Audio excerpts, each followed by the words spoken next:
ideas, inspiration, innovation. This is The Game Changer.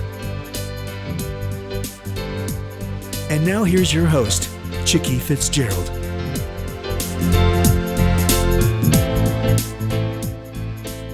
Thanks for listening to The Game Changer, presented by Traveling to Give, a brand that empowers you to turn everyday travelers into philanthropists with every trip. This interview is part of our Philanthropist series that spotlights brands and leaders who are leaving legacies through giving. Let's join the interview now. We are doing another of our CEO series of looking at founders that make a difference. And as you know, some of the people that we talk to are with for-profit entities and others are with our nonprofit partners. And today we have with us a very dear friend of mine, Tonya Whitlock. And Tonya is the founder of an organization called the Hive Inclusive Community. And we're going to hear a little bit about her, background in philanthropy and what drew her to form the Hive. And then we'll hear a little bit about the project itself. So Tonya, welcome. Thank you so much for inviting me on. I'm excited to share. Well, I always like to start with, kind of back at the beginning. And, I think, I'm a pastor's kid. So I was raised going to church on a regular basis and giving, it was just something that you did. When my dad would ask them to pass the collection plate, my mom would pull out her checkbook. And to me, that was just as natural as breathing. So I didn't really think about philanthropy until much later in life. So how about you? So I was raised by a single mom. She had 3 kids, so my 2 siblings and I, raised in church. And again, very much, tithing every Sunday, you give a tenth, even if you got $10 from babysitting, you give a tenth of that $10 for your tithes. But I think that the biggest portion of philanthropy came from just the way my mom lived. I remember this time when we were I grew up in a very small town in Kansas, and we seen a family sitting on the side of the road in their station wagon. And we had just gone to McDonald's. It was a huge treat to go to McDonald's at that time. And she had all of us take our food and give it to this family. And at the time, it was a little frustrating because we were excited about getting to McDonald's. But it was my mom. It's just something that, she would literally give whatever she had, she would give it. And she also taught me that you don't have to have a lot to give. So if somebody needed a place to sleep in our family, oftentimes it was, my mom's couch that they would sleep on, or if somebody needed a place to stay for a while, it was my mom's house. And so I just feel like the best way she taught me was just how she lived. And she also always talked about our responsibility to our community. And so if you seen someone going through a hard time, then it was our responsibility as a part of their community to help them. And so I was just kind of raised to, be aware of the marginalized, and probably at that time, we were considered poor, but I just didn't feel like it because we were always giving and helping somebody else too, So right. Yeah. So and it makes me very just cognizant as a parent to live the life that I'm asking my kids to follow, and not just tell them, because my mom was the best example, was just watching her. I love that. That is such a great story, Tonya. So did you ever in a million years think that you would grow up and run a nonprofit? No. So my dream was to be a nurse. And I went to nursing school, graduated in 1999, telling my age, but and I loved it. And I still work as a nurse full time. And so a nonprofit was not in my radar. I have a 29-year-old son named Trace, and he has cerebral palsy. He uses a power wheelchair for mobility, and he uses an iPad to communicate. And it was just through journeying this life with him as an individual with disability, like watching the struggles that he's had, and especially watching the struggles that he's had with after graduating from high school, really feeling like he still is a part of community, socially, and even in housing, like having a space that he feels like he could live in, has been difficult. And that's why we even started the nonprofit, is just that my son needed a space to live in that he felt like was reflective of his community. And there wasn't anything created here in Tampa like that. So we just felt we had to create it and fill that gap. Well, so you've already given us a little bit of a glimpse into the Hive. Tell me how it came to be and where it is now, because you and I met about a year ago.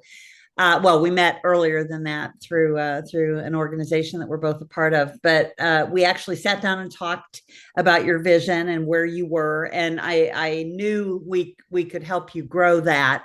But obviously, a lot's happened in the last year. Tell us a little bit about where you are today. So what the Hive is that we are creating a housing development for individuals, adults with disabilities, but it is going to be an inclusive development, meaning it's not just going to be for people with disabilities. 50% of it's going to be for adults with disabilities. The other 50% will be for young people transitioning out of foster care, the elderly, our veterans, domestic violence survivors. So individuals that are going to be able to utilize the supports that we're already putting in place for individuals with disabilities. And it would create this, multi-generational inclusive space. And so it came about because, as I mentioned a little bit, Trace is number 2 of 6 kids. And so 5 that I birthed and 1 that God gave. And so he has seen his siblings, leave our home and gain community and gain independence and live their own lives. And he desperately wanted that for himself. He also kind of had some ideas of what that community should look like. He didn't want to live in a group home. He didn't want to live in a space, no matter how nice it looks, that was created only for people with disabilities. Like, he truly wanted to feel like he was in a community. And so in 2019, we got really serious about looking for a space for him. We couldn't find anything in the Tampa area. We actually didn't find anything in Florida. And so we heard about a space in Maryland called Main Street. And we really liked their idea, where they're taking 30% of people with disabilities units, and then having the rest 70% of people that just walk off the street. So it was truly inclusive. My husband and I went to visit that space. We really got a lot from that. We got a lot of takeaways from that. But the only thing that we felt was that, again, that there was a lot of other people that could have benefited from the supports that were in place for those people with disabilities. And so, which is why our model would be available more for other communities that, other populations that would benefit from a support system as well. So, so we searched, we couldn't find it. And we decided as a family to start it. The actual name for the Hive, which I kind of love, my oldest daughter and Trace and I were all sitting together, just brainstorming. And we really wanted to create a name that would embody belonging and really embody the idea that every person had a purpose in the community. And so my daughter was like, "Oh, a beehive." And then, literally that's where the Hive kind of trickled out from. So. Well, I love it. And, I was talking to one of our other, I was talking to one of our other clients the other day, and he was describing what they do. And it's a nonprofit that deals with childhood arthritis, but very similar to what you're talking about. What he saw was not only was there a need for kids with arthritis, but that there were all these other neurological kinds of diseases that were so rare that there wasn't an organization that could focus on each one of them. So they have expanded, and he talks about a mosaic, right? And really a beehive looks very much like a mosaic. And so when you look at your logo, so I think what's emerging for me is that we're actually, in my company, we're also building this amazing mosaic of all of the different organizations that we're dealing with. And I can think of a couple right off the bat who, we should introduce you to if our team hasn't already done that. Because I think if we get all of you together, that there are going to be amazing things that come out of that. So have you been eligible for, funding that is government based, or because you guys are faith-based in your own family orientation, have you stayed away from that? So we are eligible for grants and things like that. Our family is, we are Christians, but we definitely have, the nonprofit is not, we don't label it as faith-based, okay, just because we don't want any entity or family or group of people to feel like they can't approach us, that they can't approach the nonprofit, that they can't take part in what we do. Honestly, I feel like as Christians, again, a lot like my mom, it's our walk that shows the Jesus in us. It's our walk that shows who we are. It's not a label. And I don't have any doubt whatsoever that the people who are part of the Hive clearly know our family values. They know who we are. They know what we believe. I feel like they learn that pretty quickly. Right. But it doesn't have, so yeah, we want to make sure that when we say the word inclusive, that people believe us and that we truly are a space that anybody can be a part of and take part of. I love that. And, it's very much how we are as a business. We are faith-based, but what is most important about that is showing people the heart for giving, because getting back to the whole concept of philanthropy, as you know, our company has a product called Traveling to Give, which allows all of our clients, not just the nonprofits, to give back to the causes that they care about, right? And what we are trying to do is help people understand. And I know I thought this as a child, that, a philanthropist was, a Rockefeller or somebody who had lots of money. And, I don't know if I ever would have described ourselves as poor, but when I look back, our family budget for a year was what my family's budget is for a month. Right. And so huge disparity, of course, huge time difference too. But at the same time, my dad was a pastor, my mom was a school teacher, and, they just didn't make much money. But like you, whether it was $10 that you earn in babysitting, we were just taught that you do give 10%. And so we have taken our company and done the exact same thing. So whether our client is a for-profit CRM company or a calendaring company, if they plug in our travel tools, we donate 10% to their charity of choice, as well as, sharing back a royalty to them.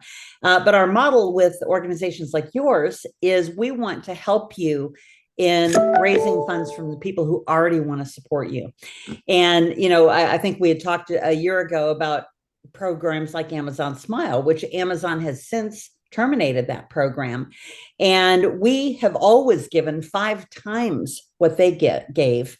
And, I happen to think that travel is a lot more fun than buying printer cartridges and toilet paper, which is essentially what businesses did to help their charity partners. So tell us a little bit about your decision to integrate into the fabric of your fundraising, the Traveling to Give product. Yeah. So one, everybody travels. And so I just thought that was such a perfect idea. And again, you're right, like not everybody feels like they have the capacity to be able to really give the way they want to. And so I love this because, there's really nothing out of that person's pocket when they're giving, like they're just, planning their travel, booking their hotels, and then a percentage of that comes back to us. And so it's an easy way for people who didn't really think before that they had an ability to really give back to the Hive to give. And so, yeah, I love it. And that's why we came up with 2 things, like right on the tool itself. If you look in the lower left corner, it says, you travel, we give, right? So you're right. It's not coming out of their pocket at all. And it's actually coming out of our gross revenues that we have from that travel. And we think that's the right thing to do. And we actually want to model that for other organizations that are supporting you, that the more they give, in fact, our corporate tagline is give more, make more, because that's God's principle, right? That you can't breathe in without also breathing out. And the tide can't come in if it doesn't also go out. And those are the principles of giving, right? And even when bad people give, good things happen, right? And so we want to teach individuals that they can be philanthropists too. And we don't want them just to be philanthropists and just to give to you, right? We want them to be passionate about it. And when they travel, we want them to take a picture of it. And we're putting together a series of frames, like when people post on Facebook, and we'll grab, a frame to put around it. We're going to give you those, right, as a tool for sharing with your people that you want to hear that they went to visit their grandma and they supported the Hive with that trip, right? Because it doesn't have to be just vacation travel. People do travel 4.6 times a year as a family, and that can be going to a soccer tournament or going to a play in New York with friends, or going just to visit your sister who's having chemotherapy, right? And those are all of the things that we believe that if nonprofits could tap into that from the people who already are passionate about you, that it will just change this nation, right? And not just this nation, it will change the world. No, I love that. And I also love, I think I've seen this on one of Kelly's posts, that it said everyday philanthropist. I love that. I love the idea of that we can all in our everyday settings do something. Exactly. And starting this nonprofit out as somebody, I'm relatively new to Florida. I'm not from here. I didn't have a lot of resources behind me starting out. I just had this vision that I felt like God was giving me. And it was very overwhelming trying to figure out where's the resources going to come from? Where's the funding going to come from? And so it's another reason why I love this, is because it doesn't matter who you are. Any program can benefit from it. Any nonprofit can benefit from it. And again, everyday people can help. And most nonprofits that I look at, they're spaces that really need, the community really needs to stand behind and really help to propel, because they're spaces that could take over some of the government needs that we have, where our Absolutely. Community can completely fill that space. Right. And so by creating these kind of programs, as a community, we can create solutions instead of waiting on somebody else to do it. Exactly. So, yeah.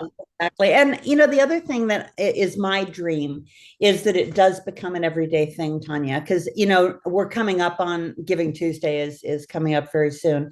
And while that's a very important day for nonprofits to raise visibility, I remember a few years ago meeting with the folks from Feeding Tampa Bay, and I, was sharing with him that, we would go as a family at Thanksgiving or at Christmas. He said, don't do it. He said, everybody goes on those days. What about the rest of the year? And so, this is what I say to all of our partners now, is you need to be teeing up a program of beyond Giving Tuesday, right? Every day of the year, as you think about the things that you need to do, please keep the Hive in mind. And by the way, we're going to make it super easy for you to do that. And, Tonya, I just am so glad to have you as a part of our family. You are a game changer, and just I pray God's favor on everything that you touch. Thank you. And I'm just, again, so grateful for you to be a part of our family at Solutions. And thank you so much for launching Traveling to Give. We really appreciate it. Thank you for having me. Oh, my pleasure. Thank you so much, Tonya.